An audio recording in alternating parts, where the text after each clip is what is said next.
tell them all. I mean, I'll mention one because there was a Brahmin in South India who invited Chaitanya Mahaprabhu to come to his home for lunch. And Mahaprabhu said, very well, I'll take my midday bath, I'll come back and we'll have lunch. And so when he came back, the Brahmin was sitting there in meditation. And he asked, my dear Brahmin friend, what's your plan? Is lunch ready? And he said, I'm waiting for Lakshman to bring back the ingredients for lunch. And Mahaprabhu could understand this was his meditation, his ecstasy. Very soon he'll come. So after some time, he prepared lunch. And Mahaprabhu accepted the lunch and then said, my dear Brahmin, now you please take. And the Brahmin said, I'm fasting. Why is that? I'm fasting because Sita's been kidnapped. And how can I have any meal? I should fast until I'm dead because Sita has been kidnapped by Ravan. And Mahaprabhu said, no. Please don't misunderstand. It's not that Sita was kidnapped by Ravana. It was a false Sita that was kidnapped by Ravana. I assure you, my dear Brahmin, Sita was not kidnapped. Please trust me. So he accepted and he cooked for himself. Chaitanya Mahaprabhu then traveled further, and deep in South India, he came across a temple where they had a reference that it was a Maya Sita that was kidnapped. He made a copy and he brought it back, like big distance, to the Brahmin. And when he saw the Brahmin, he presented the book to him. And the Brahmin was very happy. And he said, my dear Brahmin, could you tell me, before when I came, you were chanting Ram's name constantly, but now you're chanting Krishna's name constantly. Could you explain? He said, it's by your influence. The affinity that I had for constantly chanting Ram's name is now replaced by my chanting of Krishna's name. It was a profound experience. But he gave Krishna prema to someone who already had prema for Lord Ramachandra, spontaneous standard of devotional service. Many things in his South India travel. Because we spoke yesterday evening about Sarvabhauma Bhattacharya, I had to say something about Sarvabhauma Bhattacharya and the further mercy. After Sarvabhauma Bhattacharya became a Vaishnav, from a Mayavad teacher to a great Vaishnav, he invited Mahaprabhu to have a meal at his home. Mahaprabhu accepted. And Sarvabhauma Bhattacharya was a little excessive. He, so many things. And Mahaprabhu said, too many things. Just leave a morsel and I'm fine. And Sarvabhauma Bhattacharya said, you take whatever you like and the rest will be Mahaprasad. So we began eating. And if you look closely in the background, you'll see another person. And that's Sarvabhauma Bhattacharya's son, whose name was Amogha. And Amogha, Sarvabhauma Bhattacharya had a system where Mahaprabhu could have a place to have his meal that no one could come and disturb him and interrupt him. But his son knew his way around the house, so he peeked in the door and started saying bad things to Mahaprabhu about, you're eating so much, what kind of sannyasi are you? And Mahaprabhu stopped. And Sarvabhauma Bhattacharya became very distressed, and he said many heavy things. May his wife become a widow. And his wife is looking, holding her head. And Mahaprabhu wasn't disturbed. But because of that offense, Amogha contracted a very serious disease.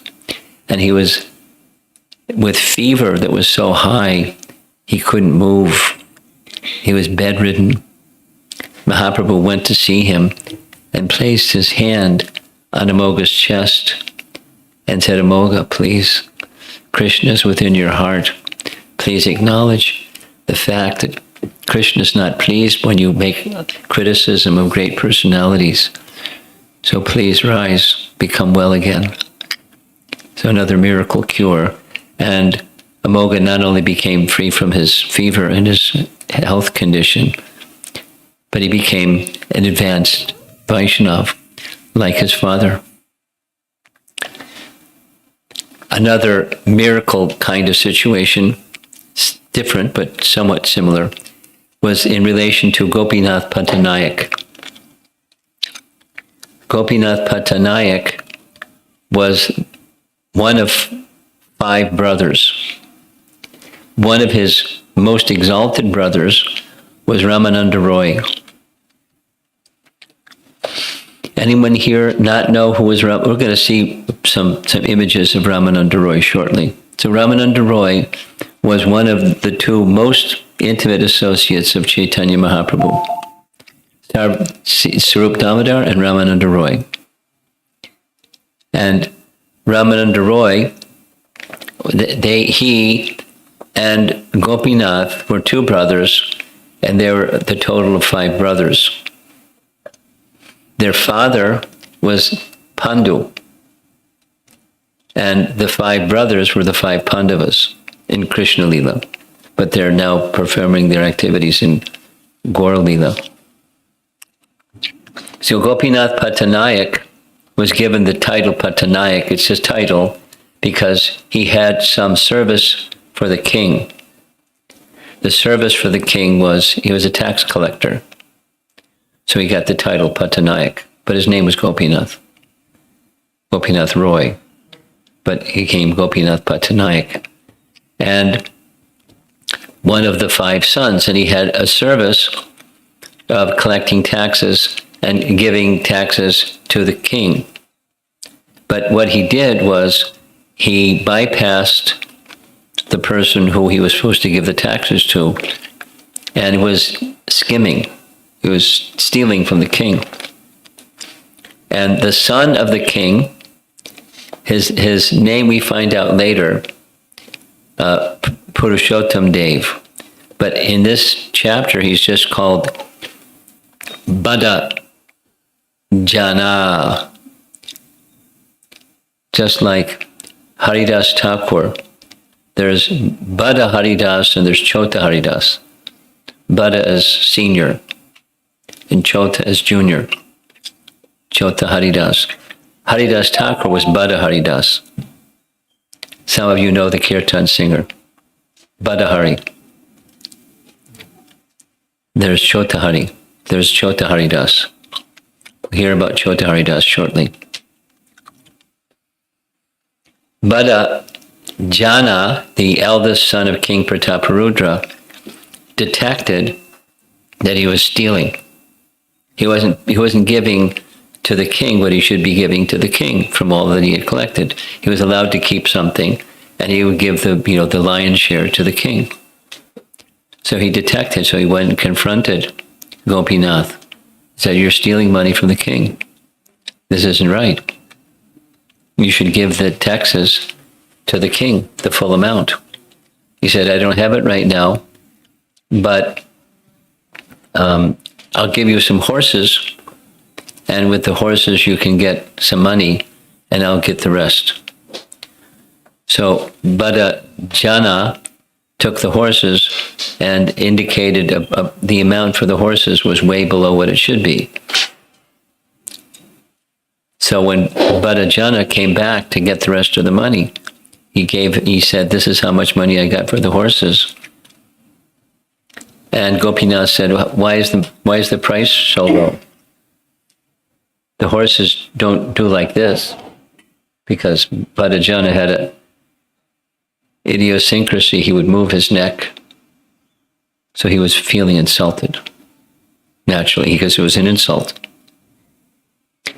So the son went to the father. Bada Jana went to the king, Prataparudra, and said, "Gopinath won't give the rest of the money." It wasn't true, but that's what he said. And his father said, well, whatever the means, you get the money from him. So with that word from the king, the son of the king decided to retaliate. Don't mess with political people because they can do mean things. Grandfather Bhishma declares this in Mahabharata. So Bhadajana put him on the changa. Changa is a wooden platform, and underneath the wooden platform there's upraised swords, and at the right moment the wooden platform is removed, the person on the wooden platform falls, gets impaled by the swords, and they're finished. It's like a death penalty, and very, very cruel penalty. So Gopinath Patanaik was put on the changa, and the people in Puri, oh no, Gopinath, he's a very dear family member of Bhavananda Roy, and do something, do something. Lord Chaitanya didn't do anything. He said, don't bother me. If he's taken money from the king has a right to punish him how he wants to punish him. He has no business taking the money of the king. Don't bother with these material affairs. If you come back again, I'm leaving Puri. So what to do? Because the family, headed by Bhavananda Roy and Ramananda Roy, everyone knows they're very dear devotees of Lord Chaitanya. But he's saying, don't bother me. So there are a number of things happened without telling the whole story. And the message went to the king. Lord Chaitanya didn't do anything, but the message went to the king. Gopinath Patanaik is on the changa. Your son put him on the changa because he hasn't given all the money to you, to the king. He said, really?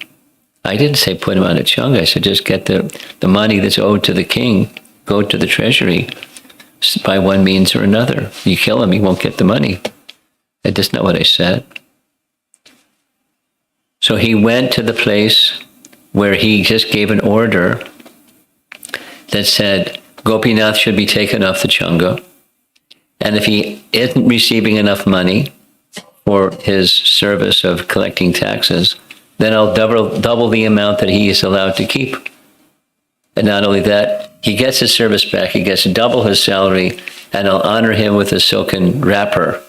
It's a way, it's part of culture, even today, where someone is honored and they're given a silken chadar around their shoulders.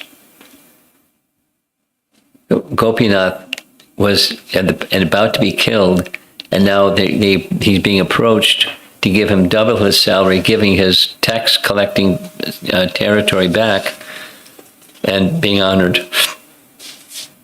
by the king. And he understood it's the mercy of Chaitanya Mahaprabhu. So then Gopinath and his father and his 4 brothers went to Chaitanya Mahaprabhu and pleaded, you're so merciful that, this was going to happen to me, and instead this other thing happened to me. And I've understood the lesson.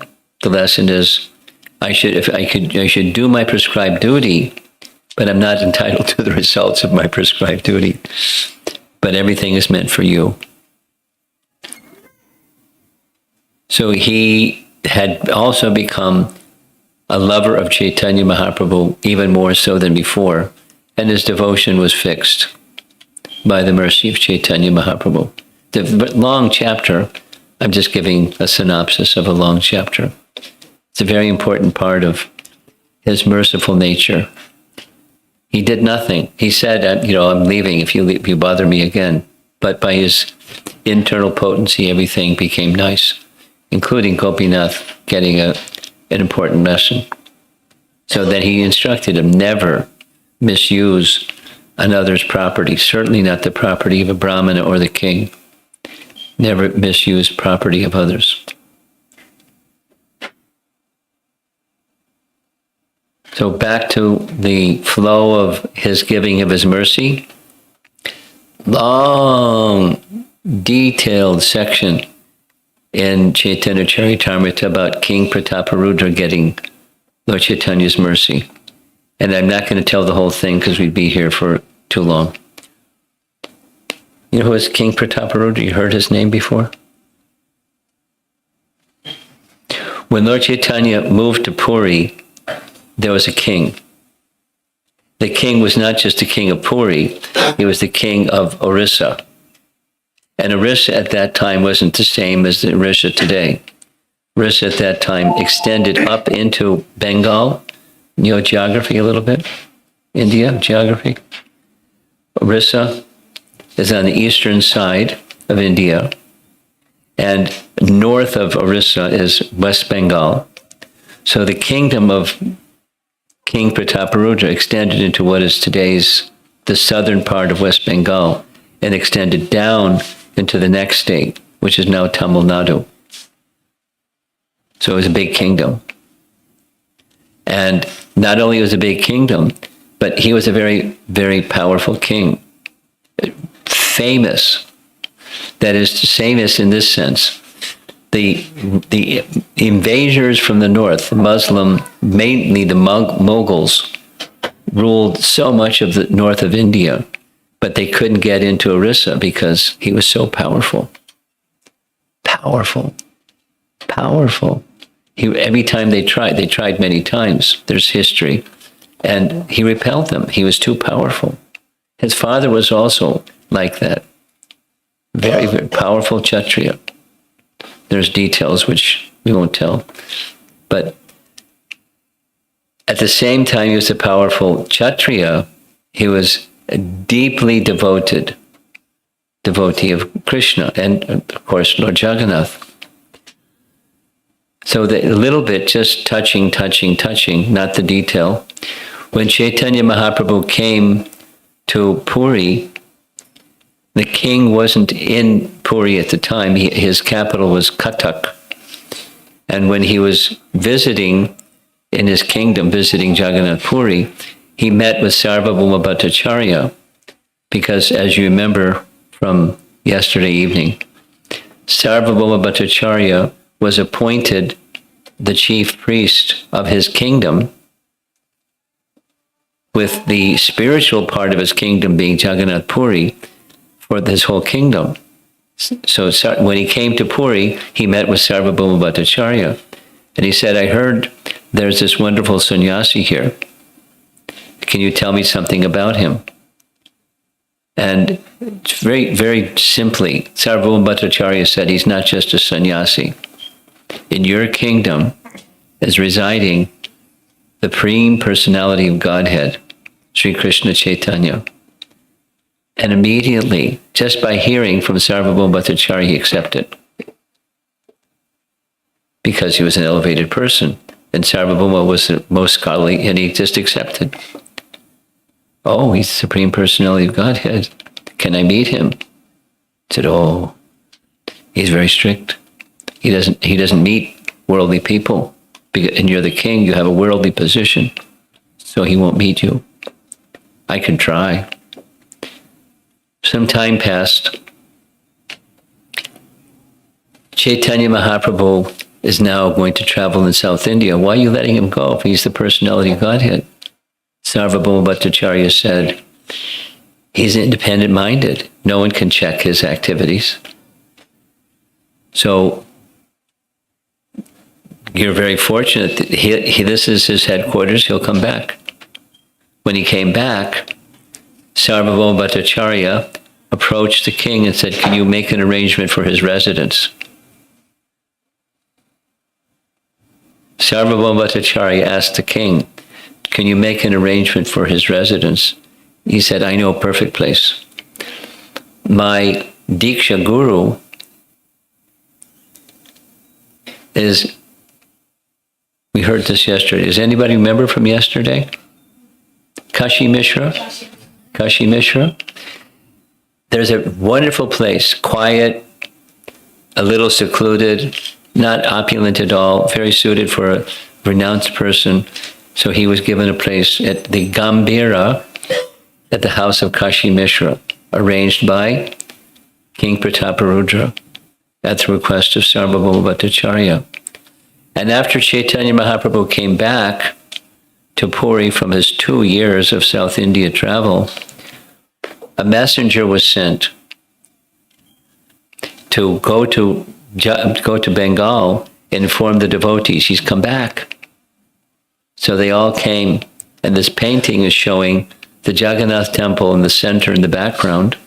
The king is on the rooftop of his palace, and he's with Gopinath Acharya, and he sees this ecstatic kirtan going on down below. And he wants to know who's who, and Gopinath Acharya, because he knows everybody, he says by name, this is this one, that's that one. And I've never seen anything like this. I've seen kirtan before, but I've not seen kirtan like this. Gopinath Acharya said it's prem sankirtan, not just sankirtan. They're ecstatic dancing, ecstatic chanting, etc., etc. Many things happened where, again, the king, being a great devotee, he's a warrior, powerful warrior, but he's a great devotee, requesting Sarvabhauma Bhattacharya to somehow make an arrangement so he could have his personal darshan. He said he won't do that. But he made a suggestion. He said, you have a son, and your son is the representative of the father, so you can send your son. I'll see if I can arrange that. So his son was sent, and Chaitanya Mahaprabhu embraced his son, and his son became transformed, ecstatic, and his father embraced his son, who became transformed in ecstatic devotion by contact with his son, who had been transformed by Chaitanya Mahaprabhu. And then more things and more things and more things and more things. Finally, the king was saying, if I can't get audience with Chaitanya Mahaprabhu because I'm a king and he doesn't deal with worldly people, I'll just stop being king. I'll become a mendicant. And I'll give up my entire kingdom, and then maybe he'll meet with me, because it was more important to him to have that sadhu sangha than a kingdom. Although he's a powerful Kshatriya, because he was such a Vaishnava. Sarvabhauma Bhattacharya then suggested, I have another idea. What's that? When it comes time for Rath Yatra, Chaitanya Mahaprabhu will go to the Jagannath Ballabha Gardens. Some of you have been to Puri. Jagannath Ballabha Gardens is just down the road. It's between the Jagannath temple and the place Gundicha, where the deity would go at the end of the procession and stay for some days and then go back to the temple. So on the left-hand side, going up the Grand Road, is the Jagannath Ballabha Garden. So when Mahaprabhu will stop to rest during the Rath Yatra, because it goes the whole day, then you can dress in simple attire, not that of a king, but a simple Vaishnava attire, and recite Gopi Gita to him. What's Gopi Gita? Gopi Gita is a section from Canto 10, Chapter 33 of Srimad Bhagavatam, where the gopis are singing. Their mood of loving is separation from Krishna. So that's what happened. But before that happened, the day of Rath Yatra arrived, and he saw the king sweeping, as he would regularly do, with a golden-handled broom before Lord Jagannath, as he was brought from the temple to be placed on the cart. And that in itself, later, Mahaprabhu said, because of that humble service to Lord Jagannath, I gave him my mercy. But he gave him his mercy in a tricky way. During the Rath Yatra itself, Mahaprabhu was dancing and dancing and dancing. And at one time, he fell in a mood of ecstatic love, and the king caught him so he wouldn't crash on the ground. Lord Chaitanya came to external consciousness and said, oh no, I've been touched by a materialistic person. So it's kind of a mercy and kind of an insult. But at the end, when Chaitanya Mahaprabhu was resting in the Jagannath Ballabh garden, the king came very quietly and, massaging the legs of Mahaprabhu, began reciting Gopi Gita. And Chaitanya Mahaprabhu looked up. "Who are you? You're so merciful. Please say it again, say it again." He continued saying verses from the Bhagavatam for the pleasure of Chaitanya Mahaprabhu, which is exactly what he wanted. You see in the background, there's the dome of the Jagannath temple. It's a much longer story with details and details and details, but the detachment from worldly and increasing attachment to Lord Chaitanya's association marked the progress of King Prataparudra's strong desire, increasingly strong desire, and Mahaprabhu gave his mercy. And King Prataparudra was very, very, very happy. There's many other stories, and we're going to run out of time, so I have to go more quickly. This is Jagatananda Pandit, a very dear associate of Mahaprabhu. And there's a whole book written by him and about his kind of love, which is very unique. While Jagatananda was also a sannyasi, he followed Lord Chaitanya very carefully. He was also a sannyasi, but he had a relationship with Lord Chaitanya where he wanted Lord Chaitanya to not engage in austerities. He wanted him to have nice things. And Lord Chaitanya objected. "I don't have nice things. I'm a sannyasi. People will criticize me." So one time, Jagatananda was visiting in Navadvip.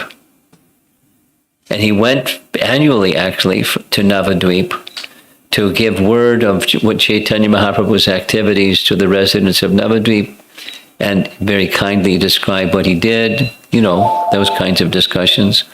And he would give loving association to them otherwise.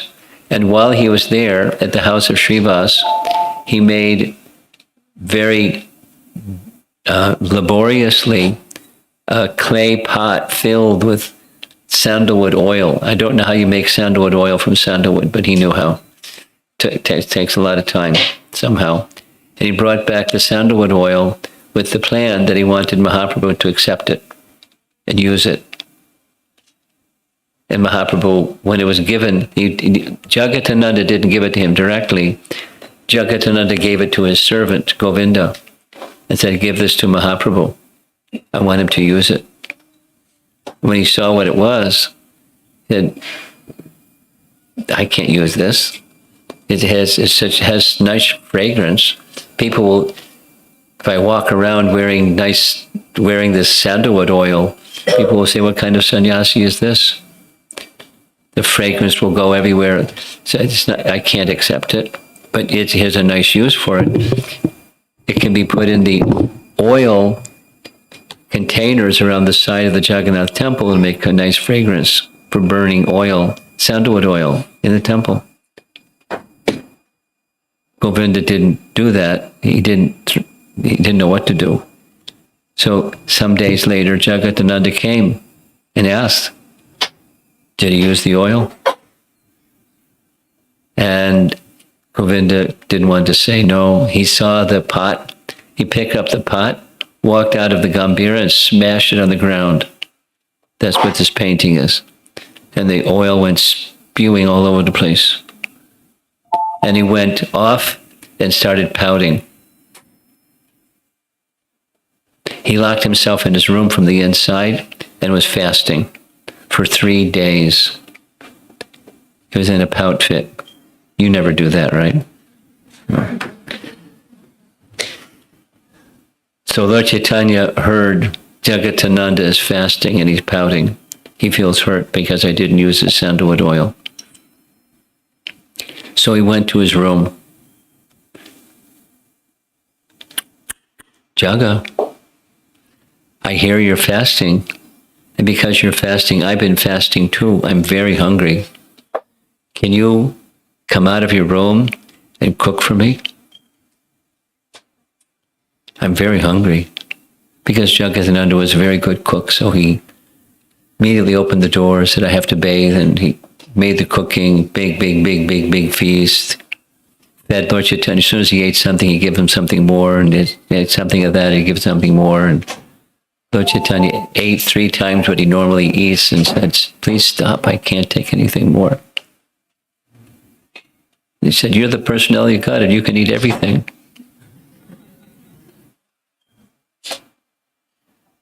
I'm finished, now I want to see you eat. Jagadananda, I want to see you eat. He said, I have to take bath, and then I can eat. I'll wait. And he ate.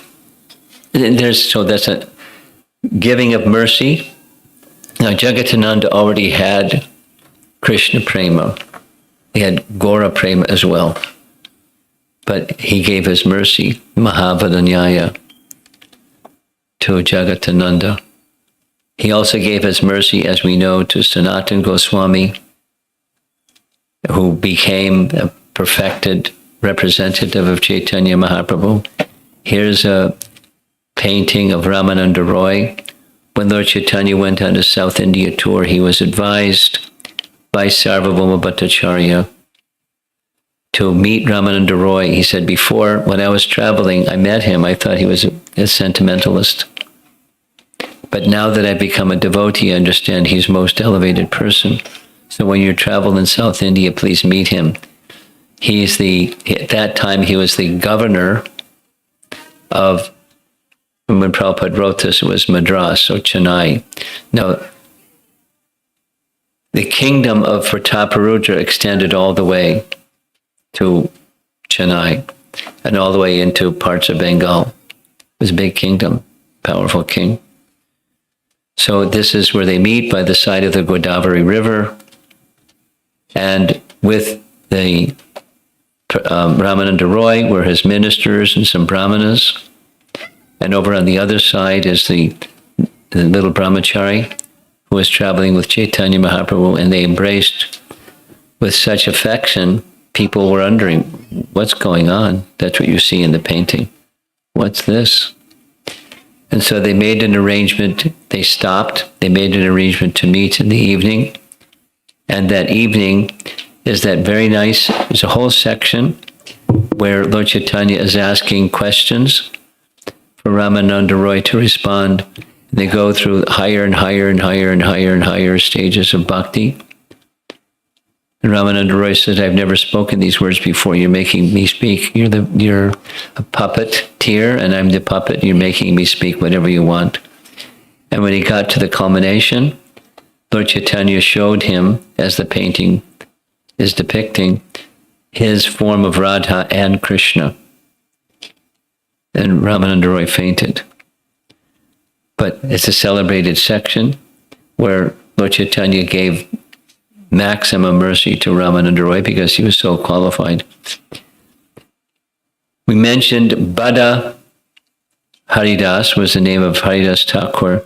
There's Chota Haridas, who Lord Chaitanya showed an example by scolding him, because Chota Haridas, one time he was also engaged to beg alms for Lord Chaitanya's cooking, and he dilly-dallied for some time with a lady from whom he was receiving alms.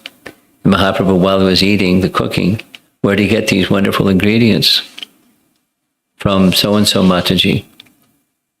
I don't want to see Chota Haridas again. Tell him he's never to come and see me ever again. And Chota Haridas was, what? Doesn't want to see me again. He tried this and tried that and tried this and tried that. And Mahaprabhu was firm. I don't want to see him again for 10,000 lifetimes. So he went to the sacred river and drowned himself. And everyone was like, wow. Because Mahaprabhu wanted to teach, you're in a renowned position. You don't associate like this with women. No, he didn't do anything wrong. He was just accepting alms. But he apparently stayed longer than he needed to, and Mahaprabhu knew that, and that was the chastisement. It was to correct others who had such tendencies in the name of renunciation to associate loosely with women. Mahaprabhu was very strict. And it is said, the painting is showing that Chota Haridas was, as Haridas Thakur was very good in chanting japa, Chota Haridas was very good in kirtan. So it is said that Mahaprabhu would sometimes go to the shore in the evening and Chota Haridas would sing for him. That's what this painting is showing.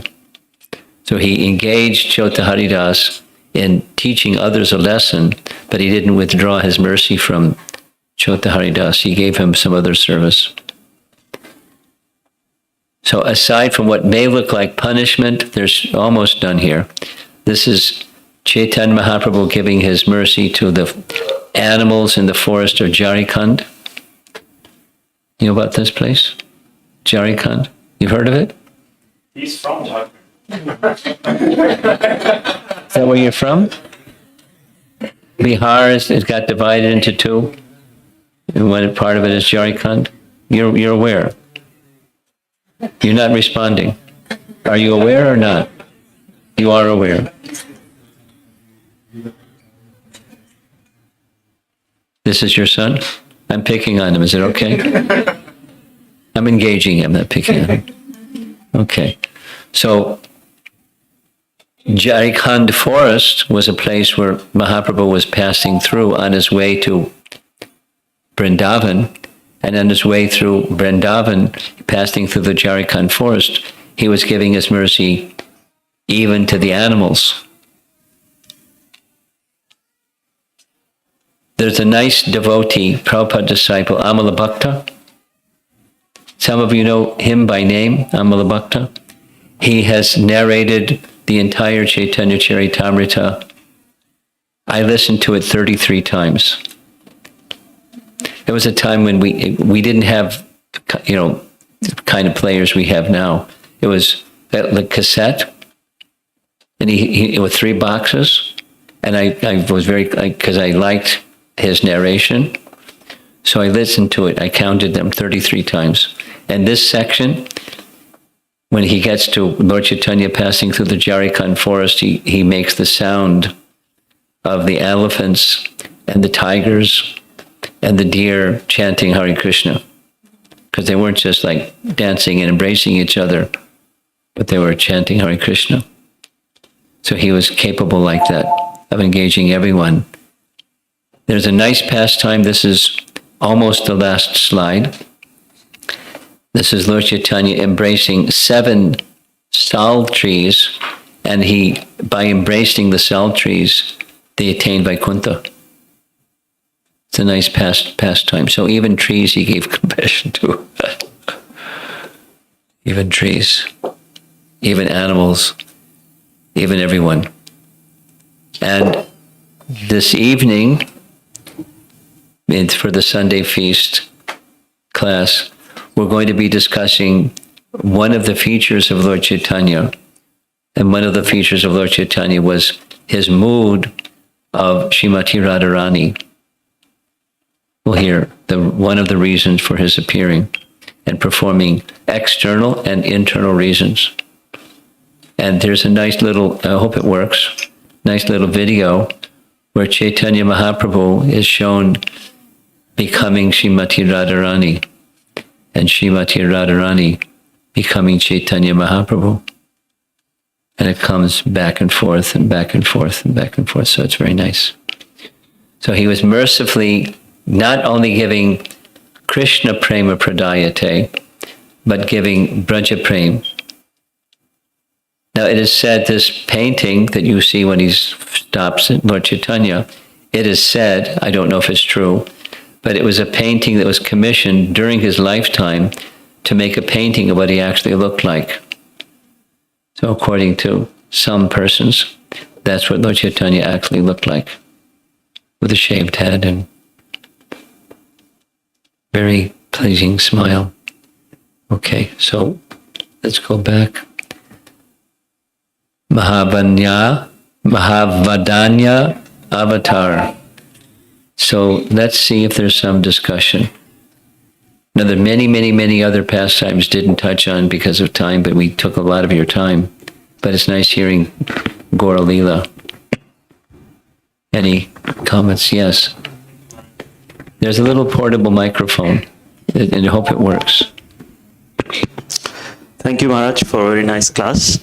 In the beginning of the lecture, you mentioned the story of Chand Kazi, where Lord Narasimhadev came in his dream and reprimanded him for stopping the Sankirtan. Yes. Recently, we saw what happened in Bangladesh, where not only Hindus, but even Vaishnavas were attacked, Mridangas were broken, and all kinds of bad things happened. So I wonder sometimes why we do not see a help from divine. Is it that we are not that pure anymore, or are we being tested in the current time? Both. At least my consideration is more the former. Protection is there, and protection doesn't necessarily come this way. It may come that way or some other way or some other way. Like, for example, in Juhu, when there was an attack with weapons and guns and everything to tear down the temple, and it was checked. No, Prabhupada was involved, so the purity was there. But you know that the story, there was a little bell, and that stayed even when they tried to break down the rest of the temple. The deities were okay, the pujari, Mataji was okay, and that little bell was okay. And it created a backlash, because that's part of the protection. Persons objected to what had been done. The violence that was used, what to speak of the nature of trying to destroy a temple. Although it wasn't a full-fledged building, but it was a place that's housing the deity. So there was a pushback from people. It served as an impetus for people to rally behind. Not the same thing, but the same principle is when there was the local people around the Bhaktivedanta Manor wanted to shut it down because there was too much congestion on the roads, which is probably a legitimate reason, because these are people that live off in a pristine neighborhood, and when the Sunday program would come, the road to be jammed, and week after week after week after week. So they complained. So they're given a certain period of time to figure out a problem, that's a solution. So the solution came by their buying more pieces of land, and people came forward so they can buy more pieces of land. And now with those more pieces of land, they have a Goshala that they didn't have before. So adversity can lead to opportunity. Now, it doesn't mean it's nice, but how Krishna gives protection can look differently in different situations. I don't know the details that you're speaking about, but somehow Krishna's protection will come, and purity has a big part. Like what happened with Prahlad, it's not going to happen with us. There are devotees in the Soviet Union that were tortured. Now, some of them survived, and probably some of them didn't. But those that went through that, their Krishna consciousness was protected. So it's commensurate with purity, and also the Lord has his way of doing things that the worldly people can't understand. Why is he doing that instead of this? Because if I was in charge, I'd do this, not that. But his protection is there. And how? Who can say? Time will tell.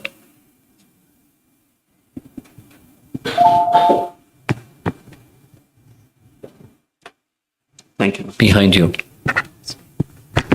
So Guru Maharaj, towards the end, when Chaitanya Mahaprabhu was in complete seclusion in Gambhira, so at that time, Rupa Goswami, Sanatan Goswami, and all the very close devotees, they were all there, disciples. So how did they all respond, like knowing that Mahaprabhu is there, but he's in complete seclusion? And so I just wondered, like, how was that? What was their question that you're saying was their question? How did they respond to his being alone in Gambhira? That's what you want to know? Yeah.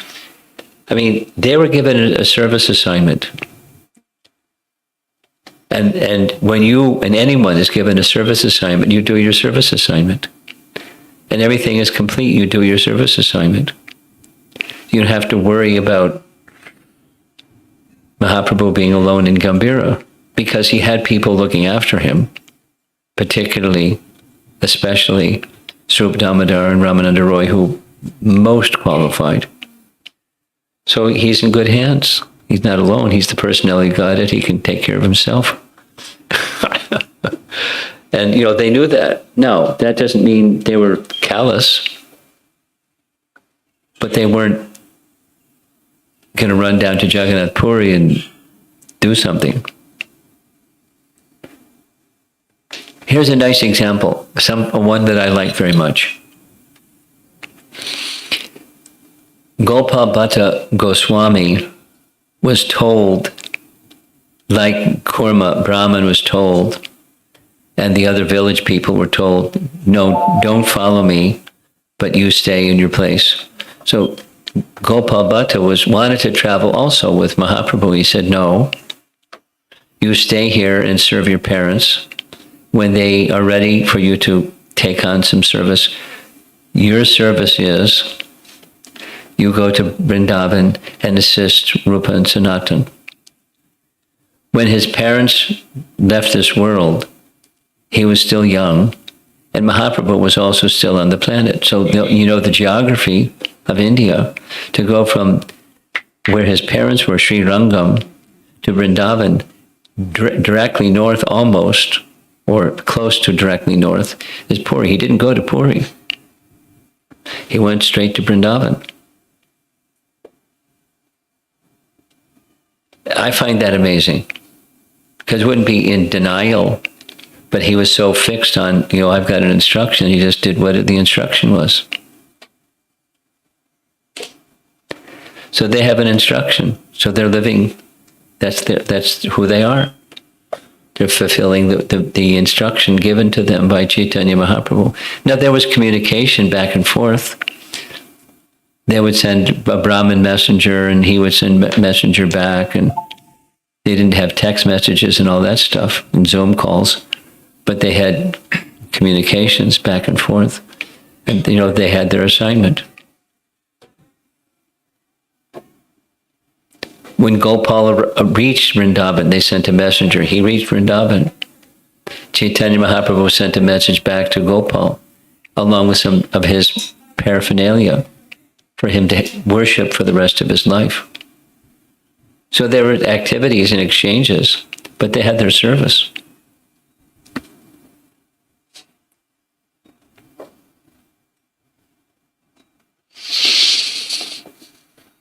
Yes.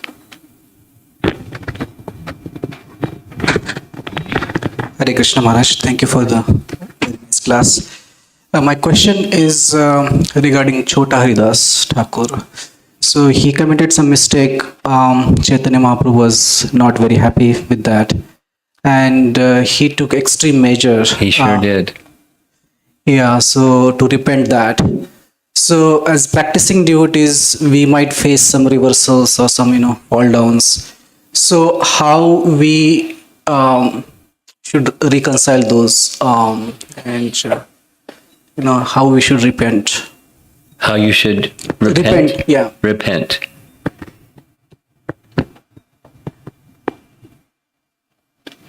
Everything depends upon the circumstance. So my standard answer for a question like this is, it depends. And then you start to look at some of the variables, like how severe was the offense, how severe was the reaction for the offense. The first and foremost thing for a Vaishnava is your mind stays on Krishna. Yena tena pakarena mana krishnena veshayat. Somehow or another, your mind stays on Krishna. And when your mind is staying on Krishna, and here comes some reversal. Second thing, devotee understands, you should understand, I should understand, when something comes that's unexpected, what's going on? And for a devotee, it's not, this is the fructification of my karma. Although one may think, because of my past misdeeds, I'm having to undergo some difficulty. But it's not a one-to-one karma exchange. It may be even more severe than you think should be, or whatever the worldly calculation. But what's coming in the form of a reversal, in Bhaktisiddhanta's language, in Sri Brahma Samhita, it's Krishna is being kind by uprooting from the very core of one's heart the tendency for material consciousness. The root cause of our material existence is, he writes, nescience and sinful desire. So it's being uprooted. So that's how you and I and Vaishnavas should process when reversals come. Now, your specific question was, what way should we be repentant? It's commensurate with the misdeed, or commensurate with, even if you may not know what the misdeed is, commensurate with the circumstance. Somehow or another. That's a nice phrase. Somehow or another. This circumstance has come. There must be, so one can think, there must be some contamination. You can say something back there, my past activity, or something that's in here that's being carried in my heart, that Krishna wants to remove it. So I'm all for it. Please remove it from my heart. And when one is accepting of the exchange with Krishna, where he's removing from one's heart things that don't belong there, then the pain of the experience of the reversal just subsides, and it even can vanish. Because the misfortune becomes opportunity for deeper shelter. Then comes, for example, the misfortune of the Pandavas and Kunti. She understood very clearly. They understood very clearly. It's the opportunity for Krishna to make us more dependent upon him. And that's what they did. They became more dependent upon him. I was just reading this nice section from Mahabharata describing the difficulty of Draupadi when she was being disrobed and she was calling Krishna's name. The description in Mahabharata, the Ganguly translation was, Krishna was resting with Rukmini and he heard Draupadi calling and immediately left the side of Rukmini and went quickly, immediately to Draupadi to protect her. So when one feelingly calls out, because one may, as she did, try to do something to protect herself, but when she recognized that was not possible, because Dushasana is so much stronger than me, although she was a powerful lady, one Sako and she knocked Jayadratha to the ground. Powerful king. But Dushasana was more powerful. So she called out to Krishna and he came. So you call out to Krishna. Depends on the circumstance. But it's never, your thoughts should never depart from Krishna's shelter. You consider this as purification due to the impure things. The very root cause of my material existence is being yanked away. Let it be. And if there's need for some kind of calling out for Krishna, you call out for Krishna. Like this other question of, what's going on in Bangladesh and whatever else might happen in the course of our lives and others' lives, it happens. It happens for sure.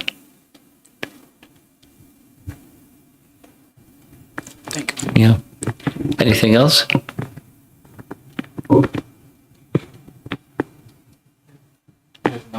Online question. How can we deal the reversal, the losing of association of devotees? That's the same question. Okay.